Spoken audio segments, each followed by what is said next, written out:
경배하는 이 시간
저희가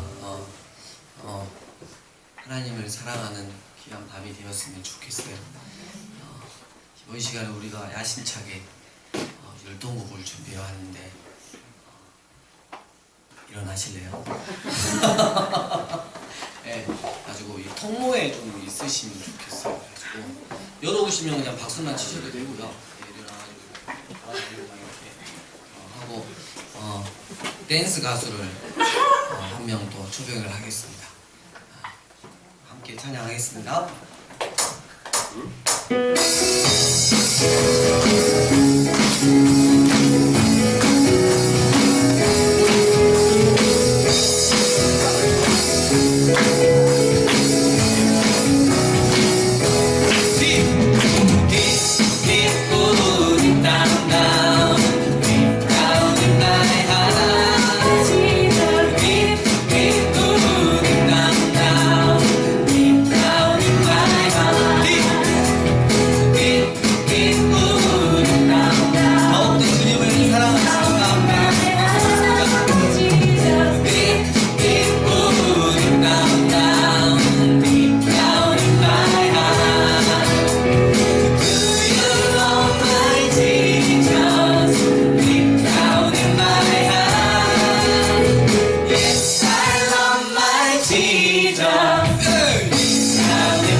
완전 힘드네.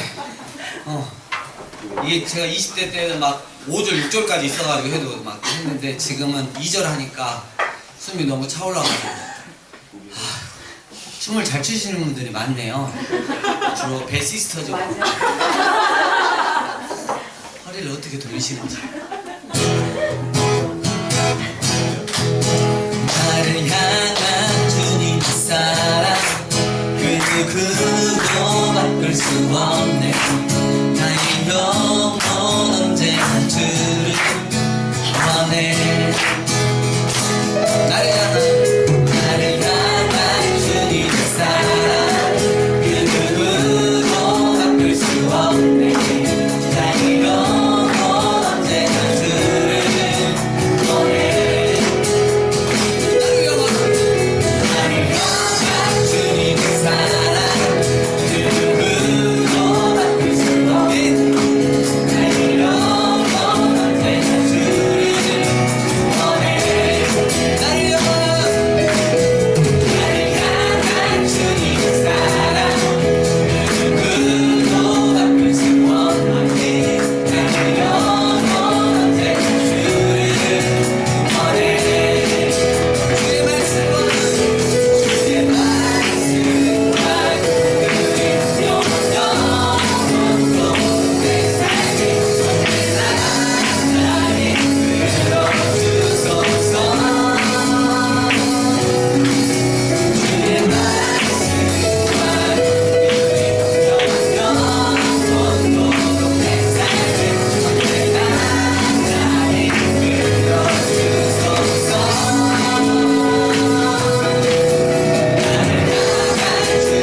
사랑하신다고 오늘 말씀하고 계십니다. 그 사랑 앞에 그 사랑 위에 다 쓰셨으면 좋겠어요. 우리 주님은 늘 언제나 변치 않으시고 신실하신 주님이십니다. 믿으십니까? 네.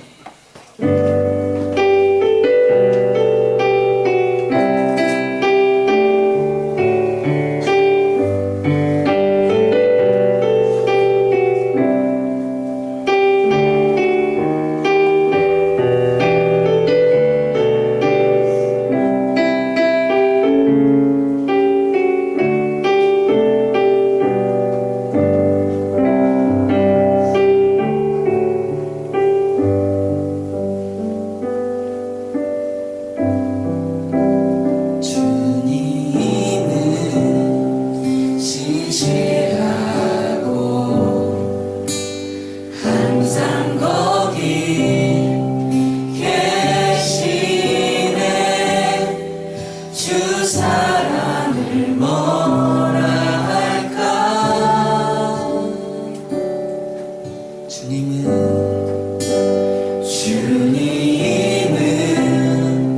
신실하고 항상 거기 계시네. 주 사랑을 뭐라 할까?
시간, 예배의 시간 되기를 소원합니다.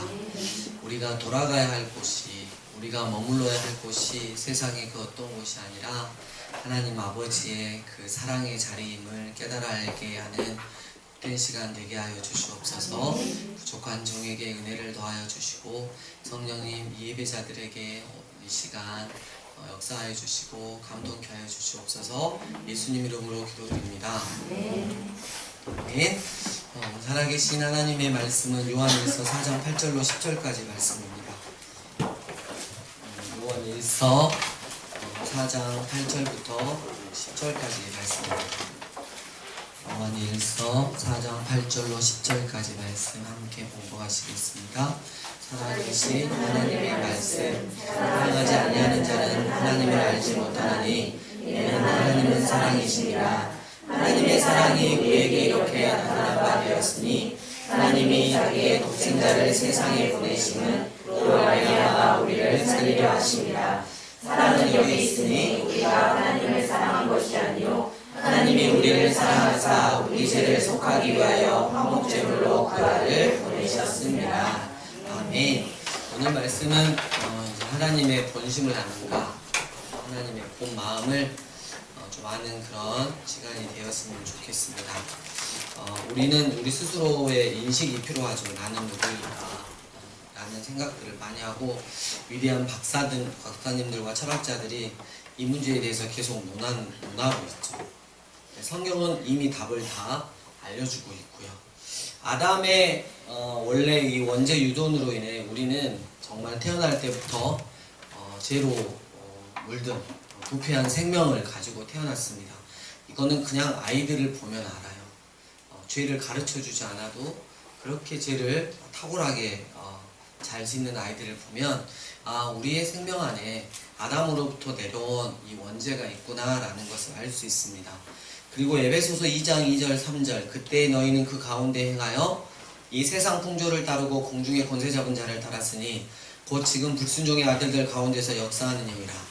전에는 우리도 다 그 가운데서 우리의 육체의 욕심을 따라 지내며 육체와 마음에 원하는 것을 하여 다른 이들과 같이 본질상 진노의 자녀이었더니. 3절 보니까 인간은 욕심을 따라 지내는데 이 육체의 욕심을 따라 지낸다고. 그리고 육체와 또 마음이 원하는 것을 하여 본질상 하나님의 진노의 자녀가 되었다는 것. 그러니까 우리 자아의 모습을 살펴보면 부패한 생명과 마음에다가 우리의 잘못된 삶, 잘못된 믿음이 합쳐져 가지고 하나님을 믿는 믿음이 아닌 세상적인 가치관에서 나오는 돈이나 이렇게 성적인 거나 쾌락인 거나 명예나 권력 등의 나의 그 행함으로 최선으로 나오는 그런 믿음이 합쳐져 가지고 뭐가 되냐면 죄로 병든 내 자아가 된다는 거죠. 이 병든 자아의 특성, 내가 죄로 병들었는지 안 들었는지 알려면 자기 사랑, 자기 만족, 자기 쾌락, 자기 의지, 자기 안일, 자기 의가 있는 것을 확인하면 됩니다. 이 병든 자아는 죄에 대해서 선천적 면역 결핍자가 되어 있습니다. 그 중에 자기 의는 하나님 보시기에 너무나도 악합니다. 로마서 10장 2절하고 3절 따로 빼놨어요. 내가 증언하노니 그들이 하나님께 열심히 있으나 올바른 지식을 따른 것이 아니니라. 하나님의 의를 모르고 자기 의를 세우려고 힘써 하나님의 의에 복종하지 아니하였느니라. 자기 의가 공격당하면 하나님은 안중에도 없습니다. 자기가 마음에 상하면 하나님의 교회는 안중에도 없습니다. 그렇게 이렇게 교회들 보면 목사님, 장로님, 권사님 다 하나가 돼서인 것 같지만 뭐 하나 기분 상하면 교회를 둘로, 세 개로, 네 개로 쪼개는데 1등이 됩니다. 1등이. 그렇게 믿음이 좋아 보이시는 그 분들이 바로 그렇게 하고 있다는 거죠. 이 자기의, 하나님보다 앞서는 자기의는 정말 하나님 보시기에 너무 악하게 보이는 것입니다. 이렇듯 병든 자의 특성은 오직 나입니다. 창세기 3장 5절 보면 너희 눈이 밝아져 하나님과 같이 되어 이랬어요. 사단은 병든 자의 형상을 만들어서 완벽하게 인간을 미혹했습니다. 그리고 인간은 넘어가고 말죠. 그래서 인간이 내린 결론은 뭐냐면 하나님은 필요 없다. 특히 내가 신앙생활을 하더라도 결정적인 순간에는 하나님보다 내가 위다. 내가 곧 하나님이다. 이렇게 결론을 내리죠. 다시 에베소서 2장 아까 3절 보니까 우리 육체 욕심을 따라 살아가는 자는 본질상 하나님의 진노의 자녀이다 이랬어요. 성경에서 육체와 비슷하게 사용된 말은 옛사람, 옛것, 땅의 지체, 육체 이런 게 있죠. 이런 종류를 성경은 한결같이 진노의 자식, 하나님을 이용하는 자, 결정적인 순간에는 하나님을 대적하는 자라고 말하고 있습니다. 왜냐하면 2절에 배우가 나와요. 공중의 권세 잡은 자, 즉 누구냐면 사단이에요. 사단.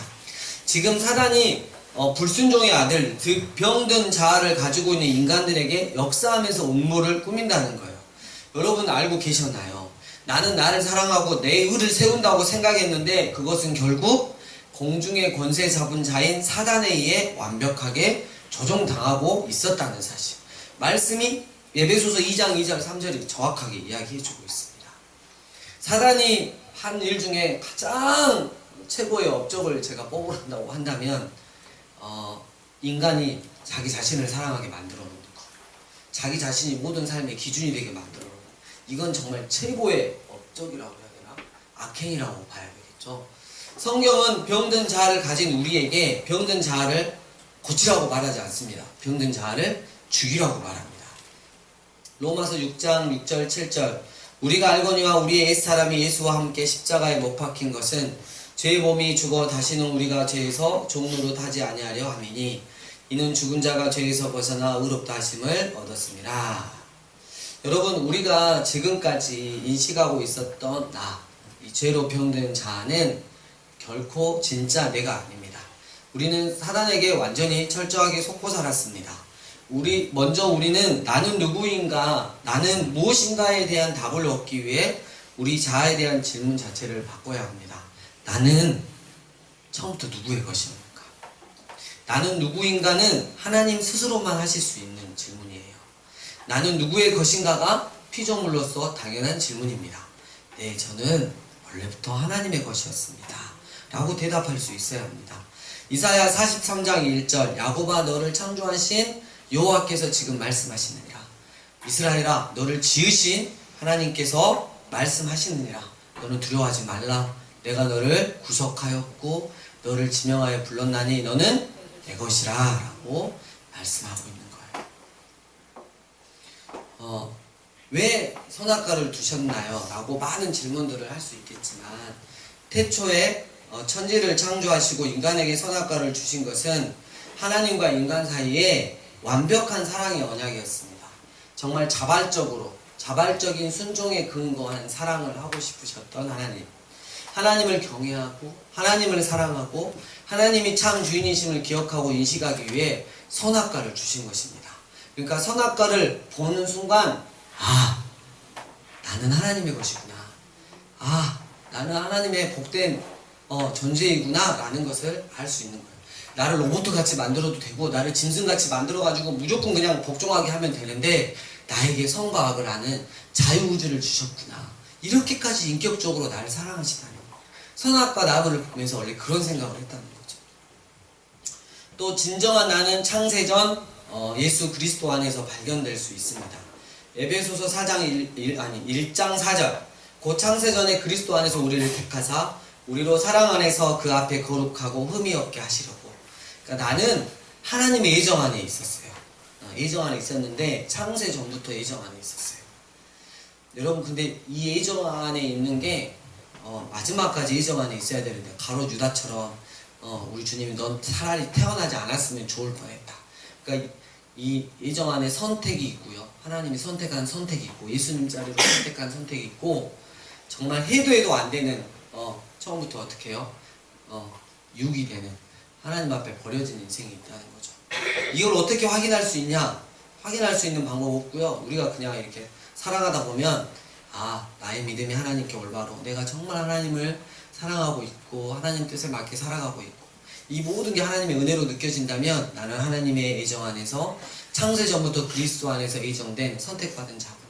너무 감사하구나. 원래 모든 인간들이 죄를 지어서 다 심판받아서 영원한 지옥 형벌을 받아야 되는데 그 중에 나 같은 것을 창세전부터 계획하셔서 나를 예수님 자리로 인도하셨구나.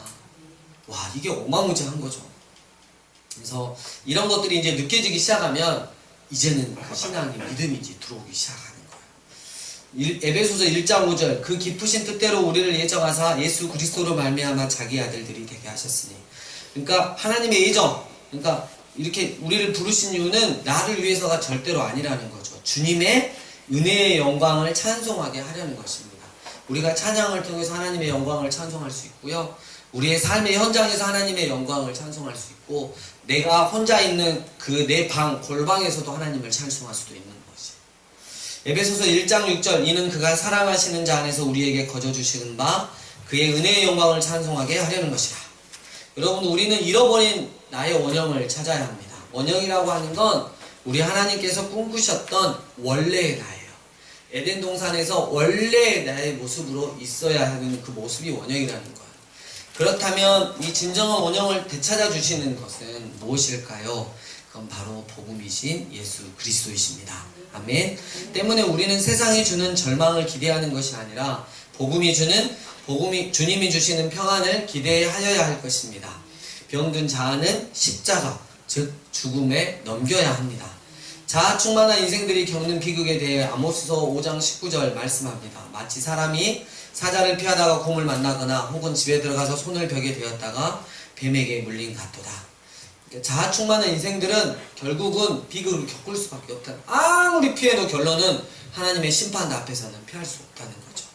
여러분, 이제 우리는 우리의 잃어버린 원형, 우리의 진짜 모습을 복음으로 회복시키는 하나님의 구체적인 계획에 대해서 살펴볼 것입니다.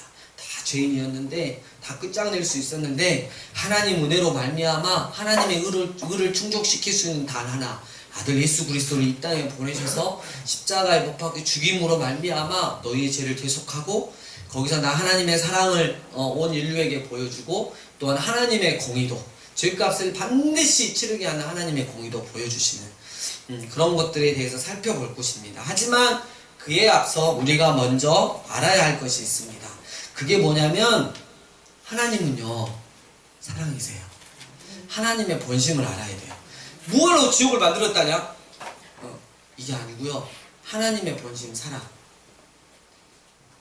나를 지으신 하나님의 본심은 무엇일까요? 복음을 허락하신 하나님의 본심을 아는 것은 정말 중요합니다. 복음을 드러내는 분이 인격적인 존재라면 스스로 드러낼 수 있어야 돼요. 인격적인 존재는 자신의 마음을 자발적으로 보여줄 수 있어야 합니다. 부모님들도 앉아 계시겠지만, 여러분 어때요? 굳이 말하지 않아도 이렇게 뭘 하시는 걸 보면 어때요? 마음 씀씀이나 보면 날 사랑하시는구나. 가끔 가다 울죠. 우리 엄마가 나만 미워하는 것 같아. 나 죽어버렸으면 좋겠다고, 나가버렸으면 좋겠다고 막 그러시, 날 안 사랑하는 것 같아. 여러분, 순간 그런 마음은 들죠. 그 마음이 계속 가든가요? 그 다음날 고기만 한번 해줘도 우리 엄마가 날 너무 사랑하시는 거야. 눈물을 흘리면서 막 이 엄마한테 내가 왜 그랬을까, 이런 마음 같잖아요. 이 하나님이 본심을 여러분 그런데 아무에게나 드러내겠습니까? 딱 드러내신 분이 있어요. 고린도전서 2장 9절에서 11절 보면 기록된 바 하나님이 자기를 사랑하는 자들을 위하여 예비하신 모든 것은 눈으로 보지 못하고 귀로 듣지 못하고 사람의 마음으로 생각하지도 못하였다 함과 같으니라. 오직 하나님이 성령으로 이것을 우리에게 보이셨으니 성령은 모든 것 곧 하나님의 깊은 것까지도 통달하시느니라. 사람의 일을 사람의 속에 있는 영 외에 누가 알리요? 이와 같이 하나님의 일도 하나님의 영 외에는 아무도 알지 못하느니라. 여러분, 그렇습니다. 하나님은 거룩한 영이신 성령 하나님께 당신의 본심을 드러내셨어요. 그러면 성령을 받은 우리라면, 성령님이 함께 거하시는 우리라면 우리도 하나님의 본심을 깨달아 알 수 있다는 거죠. 골로새서 1장 26, 27 이 비밀은 만세와 만대로부터 감추어졌던 것인데 이제는 그의 성도들에게 나타났고 하나님이 그들로 하여금 이 비밀의 영광이 이방인 가운데 얼마나 풍성한지를 알게 하려 하시니라. 이 비밀은 너희 안에 계신 그리스도니 곧 영광의 소망이니라. 여러분, 하나님의 본심에 대해 우리가 알고자 하는 마음보다 하나님이 알려주시고자 하는 마음이 훨씬 더 크다는 거예요. 여러분, 이게 무슨 은혜냐? 이게 무슨 은혜냐? 인격적 존재를 움직이는 세 가지 동기가 있다고 합니다. 첫 번째는 율법, 두려움이에요. 두려움. 사람을 조종하고 컨트롤할 때 여러분, 두려움의 동기만 제공되면 엄청난 효과를 발휘합니다.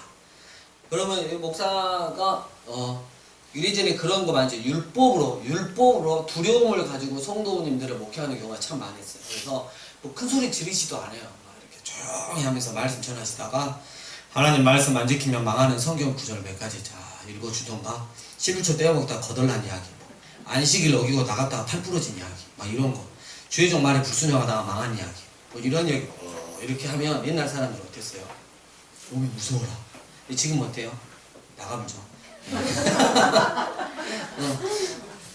아들이 이렇게 군대 가기 전에 깨워도 안 일어나는 거야. 아무래도 안 깨워나.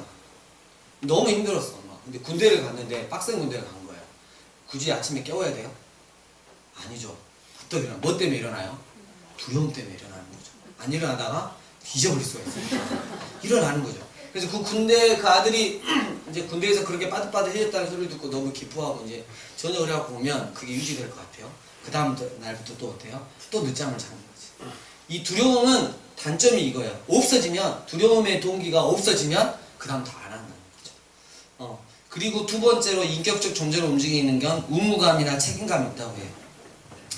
교회에서 뭐 직분 같은 거죠. 의무감이나 사명감은 뭔가 책임을 맡겨서 그 사람을 움직이게 하는 것도 아주 효과적인 동기라고 할 수 있어요. 특별히 이 한국 교회에는 이제 중직자님 분들이, 중직자님 뭐 안수 집사나 뭐 장로 권사님 보면 다 교회, 우리 한국 교회는 뭐가 있죠? 새벽 기도가 있잖아요. 꼭 건축할 때 막 헌금하라고 막 이런 거 있잖아요. 근데 이 한국의 중직자들이 회사를 이렇게 다니다가 해외로 파견이 갔을 때 제일 먼저 제끼는 게 새벽 기도래요. 의무감은 했거든요. 중직자니까. 근데 회에 나가니까 자기를 터치할 사람이 없는 거야. 다 제껴버려. 그러니까 이것도 없어지면 끝장나는 거죠. 세 번째로 사랑입니다. 인격적인 존재를 움직이는 가장 강력하고 온전한 동기가 있다면 사랑입니다. 두려움이나 의무감처럼 율법적인 이유 때문에 하는 일은 사건 한 번 일어나고 충격이 가해지면 주체할 수 없을 만큼 아래로 무너지고 맙니다. 너무 연약하기 짝이 없습니다. 그러나 그 동기가 사랑일 때는 아주 견고합니다. 우리 여전도에 제가 잠깐 이야기했지만 우리 박형린 집사님하고 영규 성도님하고 엄청 친하잖아요. 서로 뭘로 묶여있는 것 같아요? 의무감? 두려움? 아니면 끈끈한 사랑? 뭘 것 같아요? 여러분 좋게 말하세요. 뭘 것 같아요? 네, 사랑으로 묶여있죠. 네. 주일날에 우리 집사님이 하얀 장바 입고 뭐 아시죠? 우리 점심 때 뭐 뜯어먹었죠? 닭발 뜯어먹다가 영규 성도님이 싹 묻혀버린 거야. 이런 씨부를 이렇게 했는데도 영규 성도님이 에이 이러면서 서로 사랑하니까 무서운 게 아니고 아주 그냥 자연스럽게 넘어가더라고요. 아마 박 집사님은 이제 집에 가서 혼났겠죠. 하얀 장발을 더럽혔으니까. 바로 율법적으로 들어갔겠죠. 놀랍게도 복음을 주신 하나님의 본심이 바로 사랑이라는 거예요. 우리에게 복음을 주신 영원하신 하나님의 본심이 사랑인 것보다 더 안전한 건 없어요. 다른 이유와 목적, 조건 때문에 우리를 지으시고 상대하신다면 우리는 정말 불안하게 짝이 없을 것입니다. 내가 너를 이렇게 창조했으니까 너 이거 하루에 일당 하루에 얼마만큼 하고 너 얼마만큼 바치고 이렇게 했으면 너무나 불안했을 것 같아요. 그러나 주님의 사랑 때문이었다면 가장 안전하고 믿을만 합니다. 이 사랑은 결코 마르지 않아요. 고린도전서 13장은 모든 것을 참으며 모든 것을 믿으며 바라며 견디는 사랑의 속성을 잘 말해줍니다. 모든 것이 사라져가도 하나님의 사랑은 영원하다고 하십니다. 그런데 우리를 향한 하나님의 가장 깊은 본심, 주님 마음의 가장 깊은 동기가 사랑이라고 하니까, 참고 믿고 바라며 견디는 그 사랑이라고 하니까 우리가 얼마나 기뻐해야 하겠습니까? 고린도전서 2장 12절, 하나님께서는 우리에게 은혜로 주신 것들을 알게 하려 하셨습니다. 우리가 세상의 영을 받지 아니하고 오직 하나님으로부터 온 영을 받았으니 이는 우리로 하여금 하나님께서 우리에게 은혜로 주신 것들을 알게 하려 하시니라. 은혜로 주신 것들, 복음, 예수 그리스도. 여러분, 그 은혜는, 그 복음, 그 예수 그리스도는 어디에서부터 나오는지 아십니까? 그것은 하나님의 마음 깊은 곳에서 영원 전부터 우리를 향해 훨훨 타오르고 있는 사랑의 샘물에서부터입니다. 아멘. 요한복음 3장 16절은 복음의 근원에 대해서 말하고 있습니다. 아들을 십자가에 못 박아 죽일 만큼 우리를 사랑하신 것이 하나님의 복음의 근원이자 하나님의 동기였던 것입니다. 하나님의 가장 깊은 본심이 바로 사랑이었다는 거예요. 오늘 본문 말씀 요한일서 4장 8절에서 10절 말씀 보면 하나님의 일방적인 사랑으로 복음이 시작되었음을 알 수 있습니다. 하나님은 사랑이십니다. 하나님의 사랑이 우리에게 이렇게 나타난 바 되었으니 하나님이 자기의 독생자를 세상에 보내심은 그로 말미암아 우리를 살리려 하십니다. 사랑은 여기 있나니 우리가 하나님을 사랑한 것이 아니고 하나님이 우리를 사랑하사 우리 죄를 속하기 위하여 화목제물로 그 아들을 보내셨습니다. 어떤 경우라도 우리를 향한 하나님의 사랑은 끝이 없습니다. 나를 향한 주님의 사랑. 아까 우리 찬양했잖아요. 아가서 8장 6절 7절 너는 나를 도장같이 마음에 품고 도장같이 팔에 두라. 사랑은 죽음같이 강하고 많은 물도 이 사랑을 끄지 못하겠고 홍수라도 삼키지 못하나니 사람이 그의 온 가산을 다 주고 사랑과 바꾸려 할지라도 오히려 멸시를 받으리라. 사랑이 식었다. 사랑이 지쳤다. 사랑이 느껴지지 않는다. 여러분 이 말은 누구 편에서의 위기입니까? 바로 우리 쪽 사람 편에서의 위기이죠. 김용희 선교사님이 복음학교를 한국에서도 하지만 세계를 돌아다니시면서 해요. 그래서 선교사님들을 위한 특별 복음학교를 현지에 가서 하셨다고 합니다. 복음학교 처음 할 때 자기소개 시간이 있어요. 자수 이렇게 나와가지고 안녕하십니까. 저는 이번 복음학교를 이렇게 어쩌고저쩌고 기대하고 왔습니다. 하나님이 하실 겁니다. 막 이런 좋은 이야기들을 보통 나오면 하죠. 근데 그 선교사님들 현지에서 막 수십 년 하는 선교사님들을 모아가지고 딱 하는데 인사말이 이랬대요. 어떤 분이 사실 왔지만 별로 기대하지는 않습니다. 이렇게 이야기했고요. 그래서 처음에가 이게 정말 복음학교 시작이 중요한데 이렇게 시작을 하니까 또 다른 선교사님 나와가지고 복음에 대해 난 다 알고 솔직히 이제 나는 은혜 받는데 지쳤습니다. 이렇게 말하더래요. 그래가지고 이게 무슨 상황이야? 그랬더니 그 다음 사람이 나는 하나님이 나한테 은혜를 부어주실까봐 두렵습니다. 선교사님들이 그렇게 이야기했대요. 나는 이제 식었어요. 나는 하나님의 사랑 다 알고 전하고 가르친 사람이지만 이제는 그 사랑이 느껴지지 않아요. 이렇게 했대요. 여러분 근데요 우리가 생각해 볼게요. 만일 이것이 주님 편에서의 위기라면 어떻게 하실 거예요? 하나님의 마음이 식어버렸다면 물끄러미 나를 바라보시면 야무개야 난 너 같은 거 처음 봤다 야. 내가 참 일을 많이 써봤는데 나 이제 너한테는 지쳤다. 난 이제 너만 보면 무섭다 야. 라고 말씀하시면 어떨까요? 온 세상을 창조하시고 우리를 위해 생명을 내어주신 그분 마지막 때 다시 오셔서 우리를 심판하실 그분이 야 이제 나 너한테 지쳤다 야. 나 그만하고 싶다. 여러분 이러면 어떨까요?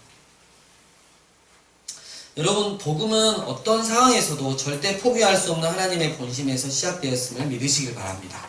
이제는 끝났겠지 하는 순간마다 그때마다 포기하지 않으신 하나님. 아담의 범죄, 아벨의 죽음, 노아의 홍수, 바벨탑 사건, 수많은 이스라엘 백성들의 범죄 등 수도 없이 반역이 일어나고 이젠 끝났겠지 했을 때 그때도 포기하지 않으셨던 하나님. 이것이 바로 크고 넓고 깊고 영원하신 하나님의 사랑의 본심인 것입니다. 말씀을 정리합니다. 여러분 호세아서는 북이스라엘 악독한 여로보암 2세 때 기록되었습니다. 근데 이 여로보암 2세가 정말 악했는데요. 이 위에서 괴롭히고 있던 북쪽에서 괴롭히고 있던 이 시리아, 지금으로 말하면 시리아죠. 이 시리아가 아람이 그렇게 괴롭혔는데 이 북이스라엘이 누구한테 도움을 요청했냐면 지금 이라크 쪽에 있는 아수르라는 나라에 도움을 요청했어요. 그래가지고 아수르가 쳐들어와가지고 아람을 완전 쑥대밭을 만들어 놓은 거야.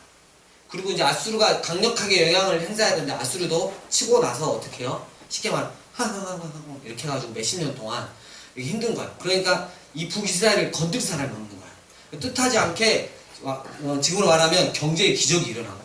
엄청 잘 살아버린 거야 그때. 열국에 있는 그때 엄청 잘 살 때 이 여로보암 2세가 뭘 했냐면 열국에 있는 모든 우상들을 다 끌어다가 북이스라엘 하나님을 믿는 이스라엘에다가 다 둔 거예요. 하나님을 믿는 백성들이 모든 우상들을 다 끌고 와서 거기서 예배를 하고 이때 요 하나님께서 선지자 요 호세아에게 말씀하시죠.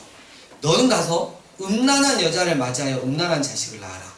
이 나라가 여호와를 크게 떠나 여호와를 떠나 크게 음란함이니라.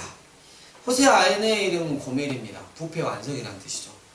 얼마나 타락했으면 부패가 완성이 돼버렸어. 더 이상 더 부패할 것도 없다는 거죠. 근데 호세아는 선지자예요. 하나님의 선지자. 그렇게 거룩하게 살려고 했던 하나님의 선지자, 말씀대로 살려고 했던 선지자인데 부패 완성의 여자를, 정말 창녀 중에 창녀를 와 결혼을 하라고 하는 거죠. 그래서 첫째 아들 낳았어요. 이스리엘로 에우집을 심판하겠다. 두 번째 딸 로루하마. 에우가 뭐냐면 여로보암 2세 그 가문이거든요.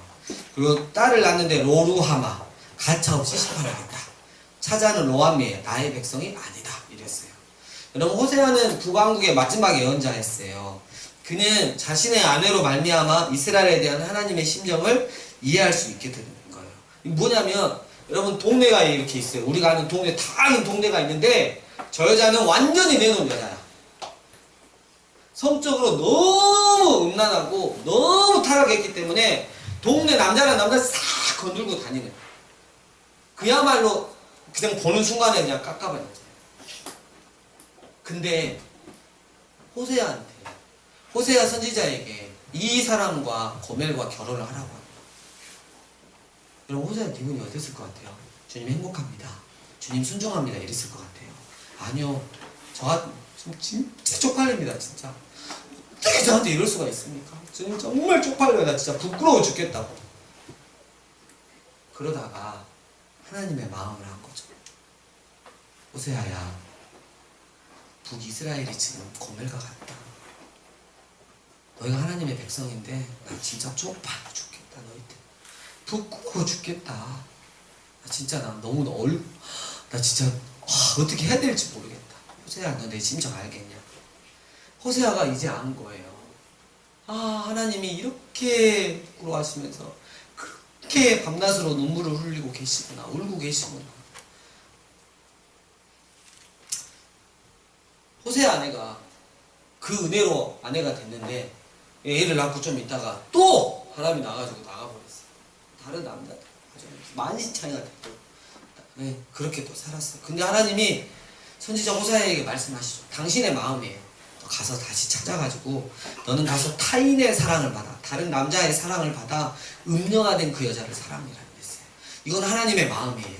하나님의 마음. 타인의 사랑을 받아 온갖 우상들을 섬기는 북이스라엘, 내가 다시 사랑하겠다는 뜻이에요. 호세아가 어떻게 되냐면, 내가 은 15개와 보리 한 호백으로 나를 위하여 그를 사고 그에게 이르기를, 너는 많은 날 동안 나와 함께 지내고 음행하지 말며 다른 자들을 따르지 말라. 나도 내게 그리 하겠노라 하였노라. 그랬어요. 은 15개와 보리 한 호백. 이게 너무 어려워요. 딱 하면 은으로 30세겔이에요. 노예 한 명값이에요. 여러분, 노예 한 명값으로 팔리신 분이 있어요. 누구예요? 예수님이세요. 정확하게 알려주고 계시는 거죠.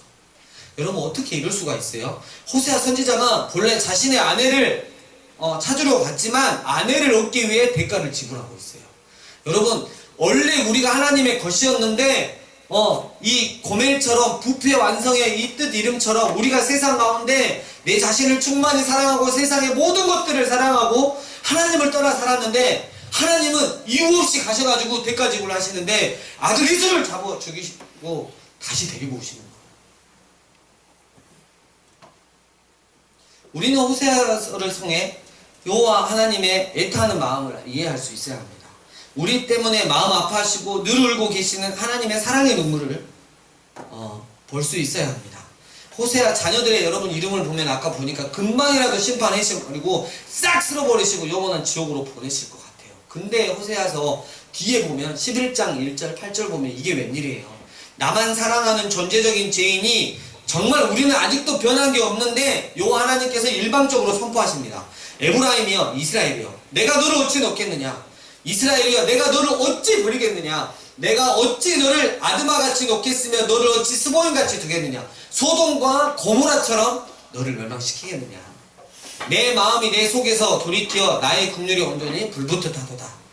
이 불붙듯한 하나님의 사랑, 하나님의 국률이 바로 하나님의 본심인 것입니다. 스바냐 3장 17절 말씀 보면, 너의 하나님 여호와가 너의 가운데 계시니 그는 구원을 베푸실 전능자시라. 그가 너로 말미암아 기쁨을 이기지 못하시며 너를 잠잠히 사랑하시며 너로 말미암아 즐거이 부르며 기뻐하시리라 하리라. 여러분, 이거는 믿음으로 부르는 노래예요. 이스라엘이 아주 잘했을 때, 그리고 하나님을 사랑할 때 주님이 이 노래를 부르신 게 아니에요.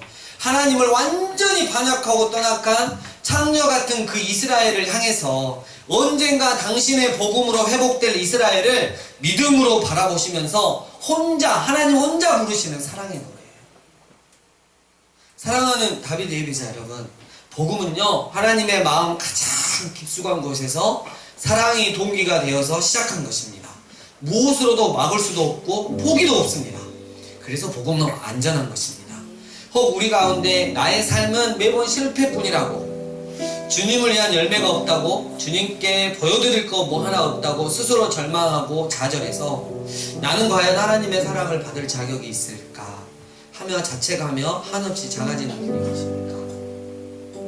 김용희 선교사님과 그 큰아들 김충성입니다. 이름이 뭐라고요? 김충성. 이름을 그렇게 지어놨어요. 근데 김용희 선교사님이 중학교 보내고 이 너무 세속적인 학교를 계속 보내니까 안 되겠는 거야. 고등학교 때 자퇴를 시키고 검정고시를 보게 하고, 그 당신이 잘 아시는 그 선교사님한테 선교주로 보냈어요. 고등학생 때부터. 아주 거기 선교사님이 한참 지나가지고 한국에 들어와서 있는데 자기 아들을 이야기해요.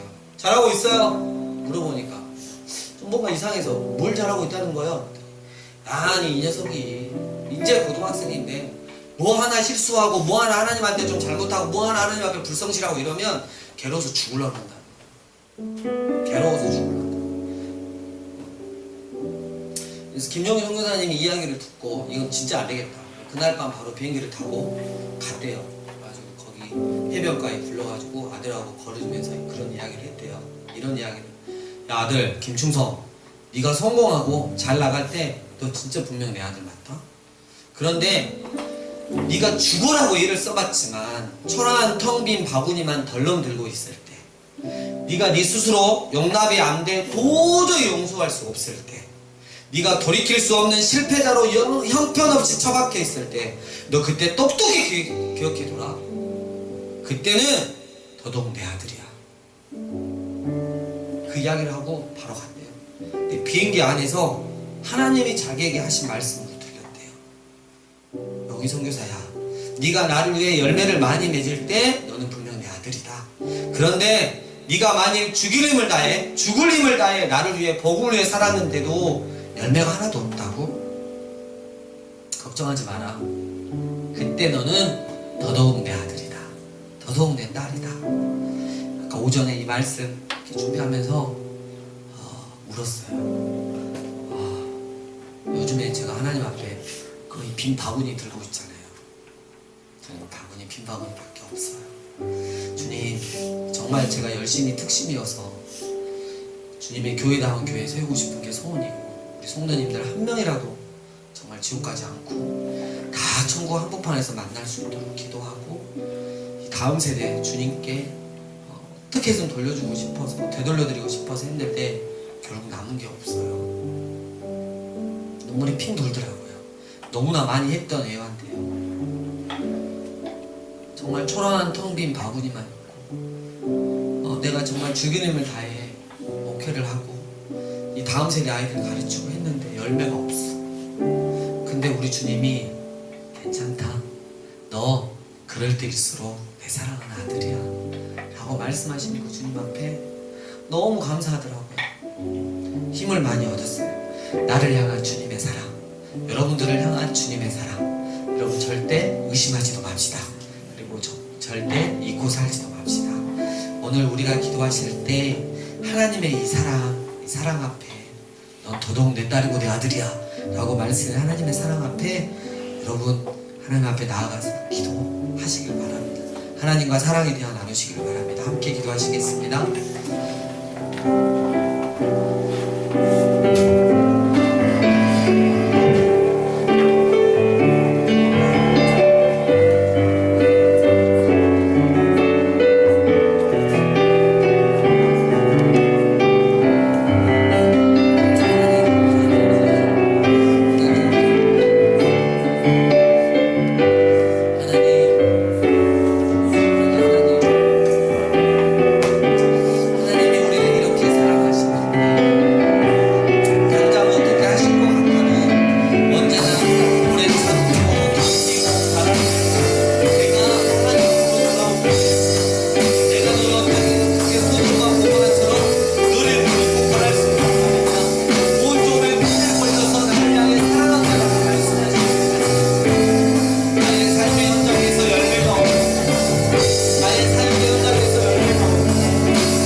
특별히 오늘은 얌스 너네스쿨을 위해서 기도해 주셨으면 좋겠습니다. 한 몇 주 동안 다시 한번 제가 소명을 받았습니다.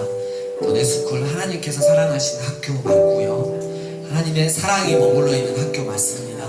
이 학교에 계속 죄를 짓는 자들이 아니라 죄를 끊어내고 하나님의 사랑에, 하나님의 말씀에 우뚝 설 수 있는 아이들과 그 가정들, 목마른 가정들 보내달라고 여러분도 기도해 주시고, 또 우리 기존에 있는 우리 또 학부모님들과 우리 학생들 하나님의 그 크신 사랑에 서서 살아갈 수 있는 자들 되게 해달라고, 그리고 이 강주돈심 하나님의 본심인 사랑을 만나서 정말 하나님의 사랑을 만나서 하나님의 사랑 앞으로 돌아올 수 있는 강주도심이 되게 해달라고 우리 함께 기도하며 나아갑시다. 기도하겠습니다.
고백 못해도 나 고백하리라.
힘든 시점에서 하나님의 본심을 우리에게 또 보여주시고 결코 우리를 포기하지 않으시고 창세 전부터 계획하신 하나님의 사랑의 빛을 그 마음을 우리 가운데 비춰주신 거 감사합니다.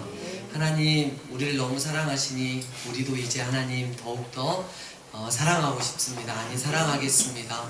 늘 언제나 하나님의 사랑과 이루고 가운데 거하는 저희들 되게 도와주시고 그런 너네 스쿨과 이 교회 공동체와 우리 예배팀과 강주도심이 되게 하여 주시옵소서. 주님 우리에게 더 새로운 마음 허락해 주셔서 감사합니다. 예수님 이름으로 기도드립니다. 아멘. 할렐루야. 네.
주신 감사해요.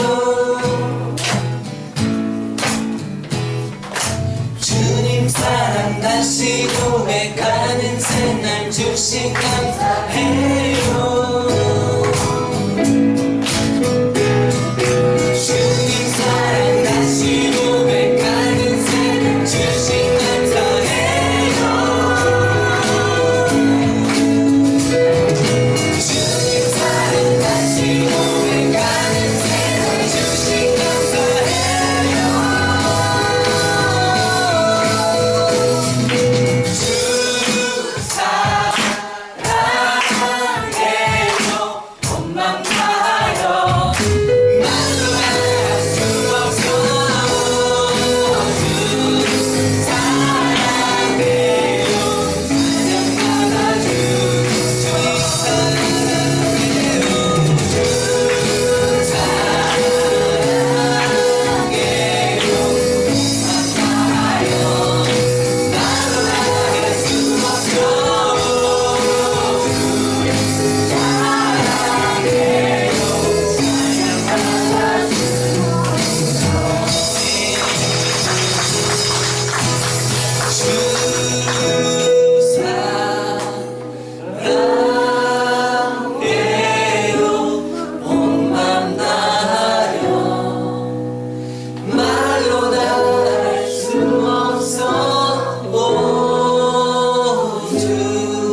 예수 그리스도의 은혜와 하나님 아버지의 크신 사랑과 성령님의 교통하심이 내 너를 사랑한다, 내 너를 결코 포기할 수 없다라고 말씀하시는 그 사랑의 하나님 앞에 우리가 살아가겠노라고 결단한 예배자들, 그리고 이 다음 세대들, 특별히 이 강주도심 이제와 영원히 함께 있을지어다. 네.